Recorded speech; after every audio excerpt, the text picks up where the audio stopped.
কিনা এই ঘটনার সাথে জড়িত না, প্রকৃতপক্ষে যারা জড়িত ওরা আজকে উন্মুক্ত হওয়ায় খোলা। এখন দেখলাম এই রহস্য উদ্ঘাটন করার জন্য যে কমিশন গঠন করা হয়েছে সেই কমিশন গঠন করতে দেওয়া হয় না, এবং ভারত যে জড়িত আছে এটা আমরা বুঝতে পারবো, এবং ভারতকে আমরা চিরতরে আমরা শত্রু হিসেবে চিহ্নিত করার জন্য।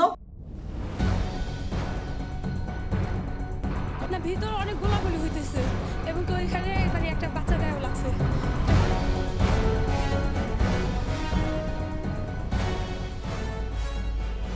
আপনারা সকলে জানেন আমাদের বাংলাদেশকে নিয়ে দীর্ঘদিন ধরে আমাদের পার্শ্ববর্তী রাষ্ট্র ভারত প্রচুর পরিমাণে আপনার ষড়যন্ত্র এবং বিভাজনের রাজনীতি করেছে।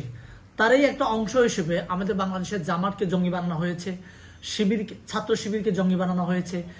এরকম আপনার আমাদের যে বর্তমানে সবচেয়ে বড় স্টেক হোল্ডার বিএনপি, তাকেও বাংলাদেশের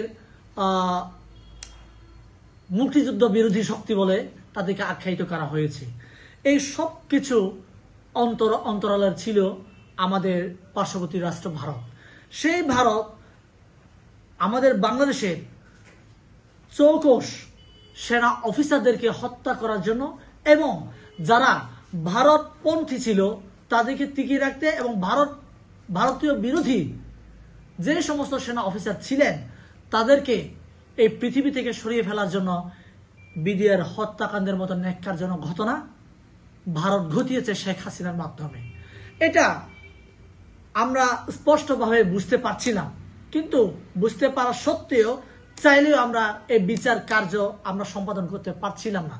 আমরা ভেবেছিলাম এই যে বিপ্লবোত্তর যে সরকার আসছে এই সরকারের মাধ্যমে আমরা এটার সঠিক তদন্তের মাধ্যমে আমরা জানতে পারবো, রহস্য আমরা জানতে পারবো। আমরা দেখলাম এই রহস্য উদ্ঘাটন করার জন্য যে কমিশন গঠন করা হয়েছে সেই কমিশন গঠন করতে দেওয়া হয় না। তার একমাত্র কারণ এই রহস্য উন্মোচিত হলে আমার কিছু সেনা অফিসার যারা ভারতপন্থী তাদের চেহারা বাংলাদেশের জনগণ চিনবে। পাশাপাশি আপনার এই ঘটনার সাথে আওয়ামী লীগ যে জড়িত এবং ভারত যে জড়িত আছে এটা আমরা বুঝতে পারবো, এবং ভারতকে আমরা চিরতরে আমরা শত্রু হিসেবে চিহ্নিত করার জন্য আমরা প্রক্রিয়া এবং আমরা সিদ্ধান্ত নিতে পারতাম। এই যে আমরা আমাদের শত্রুকে চিহ্নিত না করার যে প্রসেস, এই প্রসেসে ছিল আমাদের বিদ্রোহের হত্যাকাণ্ডের যে আপনার কমিশন গঠন।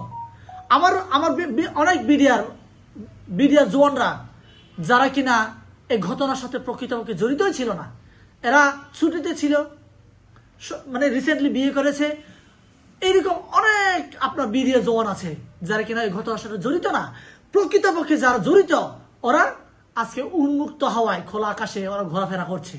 আর যারা জড়িত না, সাধারণ জওয়ান দেশপ্রেমিক, তাদেরকে এই ঘটনার সাথে জড়িয়ে তাদেরকে আজও জেলখানায় জেলবন্দি রেখেছে। এগুলো হচ্ছে প্রত্যেকটা ভারতের প্রেসক্রিপশন হয়েছে। আমি মনে করি এই ঘটনা যদি উচিত হয় বিডিআর হত্যাকাণ্ডের ঘটনা, তাহলে আমার দেশ আওয়ামী লীগকে সত্যিকার অর্থে যে নিষেধাজ্ঞার কথা বলা হয়েছে না, নিষিদ্ধ করার কথা বলা হয়েছে, নিষিদ্ধ করার জন্য আমাদের একটা রাস্তা তৈরি উন্মোচিত হবে। আমি চাই এই জন্য সত্যিকার অর্থে এই বিডিআর হত্যাকাণ্ডের বিচার হোক এবং সঠিক তদন্তের মাধ্যমে তাদের আসল চেহারা বেরিয়ে আসুক। এখনো যারা জেলে রয়েছে তাদের বিষয়ে আপনার মতামতটা কি? যারা এখনো কোনো কাজের সাথে জড়িত ছিল না, নিরাপরাধ বিডিআর সদস্য, তাদের ব্যাপারে আপনি কি বলবেন? আমি চাই যে আমার এই দেশের দেশপ্রেমিক সেনা বিডিআর জওয়ানদেরকে খুব শীঘ্রই তাদের দ্রুততম সময়ের মধ্যে বিচার, সঠিক তদন্তের মাধ্যমে বিচার করে তাদেরকে সঠিক বিচার, ন্যায় বিচার দেওয়া হোক। কেননা তারা বিয়ে করেছে ভাই, দীর্ঘদিন ধরে ওরা সংসার করতে পারছে না, তাদের মা বাবার কাছে ফিরে যেতে পারছে না।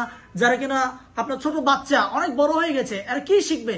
আর বাংলাদেশের সেনা অফিসারদের প্রতি কিংবা বাংলাদেশের প্রতি তাদের সিম্পেটি কি তৈরি হবে? তারা এটাই তৈরি হবে যে আমার বাবা দেশপ্রেমিক ছিলেন, কিন্তু আমার বাবাকে নিরপরাধ অন্যায়ভাবে জেলখানায় জেলবন্দি রেখেছে। এই জন্য এদের মনে বাংলাদেশের প্রতি একটা বিদ্বেষ ঘৃণা জন্মাবে। আমি চাই না এই যে আমার বিডিআ জওয়ানদের যে সন্তানরা আছে বাংলাদেশের উপর তাদের খারাপ চিন্তা তৈরি হোক, যাতে করে ওরা দেশপ্রেমিক বাবারা যেমন দেশপ্রেমিক ছিলেন, আমি চাই তাদের প্রত্যেকটা সন্তান দেশপ্রেমিক হোক এবং এদেশের জন্য জীবন বিলিয়ে দেওয়ার জন্য ওদের জীবন তৈরি হোক, আমি এটা চাই। এই জন্য তাদেরকে খুব শীঘ্রই ন্যায় বিচার দেওয়া হোক, আমি এটাই চাই।